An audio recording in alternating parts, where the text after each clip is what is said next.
কালের কণ্ঠ বাংলাদেশের একটি শীর্ষস্থানীয় বহুল প্রচারিত জাতীয় দৈনিক পত্রিকা। তো কালের কণ্ঠ একটা মানে কালের সাক্ষী আর কি, নামটাও যথাযথ।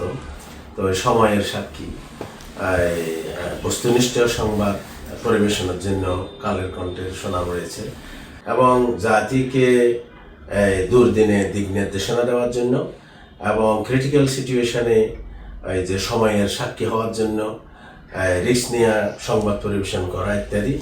তো সেদিক থেকে কালের কণ্ঠের আমরা প্রশংসা জ্ঞাপন করছি। তো আগামীতে কালের কণ্ঠ আরও বেশি জাতি গঠনের ভূমিকা রাখবে, বিশেষ করে আগামীর বাংলাদেশ, যেটা আমরা একটু শোষণমুক্ত, শান্তিপূর্ণ, ন্যায়ভিত্তিক একটা রাষ্ট্র, যেটা মানুষের মৌলিক মানবাধিকার প্রতিষ্ঠার জন্য ভূমিকা রাখবে আশা করতেছি। আমাদের আগামী প্রজন্ম যাতে আমাদের দেশটাকে নতুনভাবে সুন্দরভাবে গড়তে পারে, সেজন্য কালের কণ্ঠ দিক নির্দেশনা দিবে এই আশা রেখে আমি কালের কণ্ঠের শুভকামনা করছি। সবাইকে ধন্যবাদ।